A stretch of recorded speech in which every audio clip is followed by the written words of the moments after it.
Welcome back to the channel, guys. So we are getting ready to do the first oil change on the ZL1. So I bought the car with about 14,138 miles, and I think we're at 19,600, something like that. 2 track days, 2 days at the strip, and a 1,600 mile road trip. So definitely just gonna go ahead and get her all freshened up. So just went ahead and got the basic OEM oil. So we're just going to put in 10 quarts. Alright, so we're going to go ahead and get the car jacked up and take a look underneath. So this bolt right here is your 15mm drain plug. So we're going to go ahead and get that guy off and let it drain out a bit, and then we'll take off the oil filter. It's a little easier to see the filter on the other side.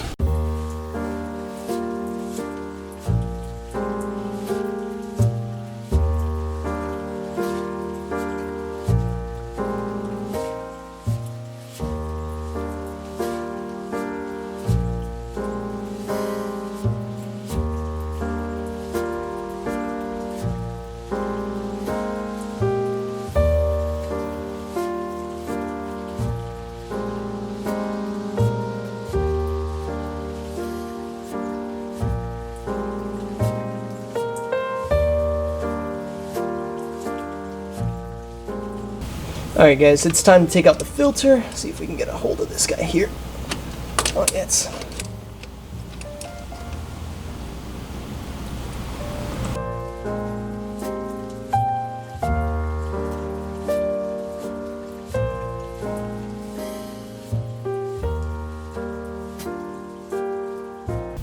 Alright guys, so we got everything drained out. Go ahead and tighten up the drain plug, put the new filter in, and get her going.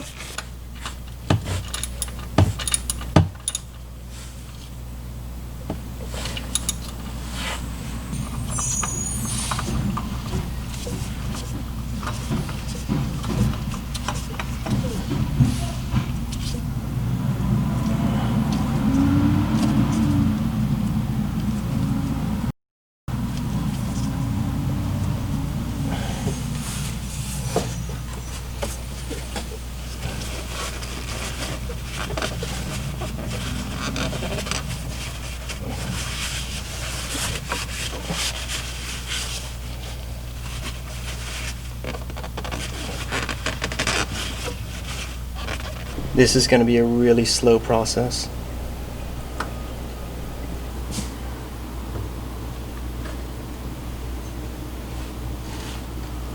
Alright guys, so typical Florida, it started to rain, of course, right after finishing up the oil change last time. So now that we've got a nice sunny day, I wanted to go ahead and get a recap of this. So I did reach out to my local Chevy dealership to see what they would have charged to do an oil change on the ZL1.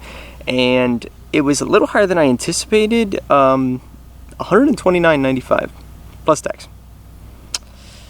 I spent $50 on this. I don't know how long it would take them to do it, probably a couple hours or something before you can get your car back. And I didn't really time myself doing it. I had a friend come over and we just kind of hung out the whole time and let it do its thing. And before I knew it, I mean, we were done. It took zero effort other than lifting up the car. I mean, gravity does the whole thing for you. So I'll show you guys what I used for the oil change. So it was 2 5 quarts of the 5W30 Mobile 1. I got this for 23 and change from Walmart. And then this is the oil filter. And I believe this was like $8.50, something like that. So I guess about 60 bucks. 60 bucks for the oil change, and they were charging double that. So definitely, if you've got the time, I mean, it requires almost no knowledge of cars to be able to do an oil change. So it really is almost zero effort to actually do an oil change, especially on these cars. They're super easy. There's no plastic to be taking off. I mean, you have direct access. Once you've got the car up in the air, you've got direct access to the oil filter, the drain plug. I mean, it's super, super simple. And there's really no reason to go pay $129 at the dealership. Like, that is almost outrageous for it, for the exact same thing. I mean, have a buddy come over, have some fun, and just hang out for a bit. Just a random side note that I want to go ahead and mention. So this past Friday, Ford has finally released the build and price for the 2021 Bronco. So I'm finally getting a look at all the options and everything. I'm really, really excited. I'll have a video coming up talking about that and getting everyone's opinions on kind of a color scheme for it and options that I'll be getting. Remember to subscribe to the channel for that. Make sure that you're keeping up to date because this is going to be an awesome adventure with the Bronco. The one thing I will say when you're doing this oil change, to make sure that you have a good size oil container. Mine holds 16 quarts. The car, you're draining 10.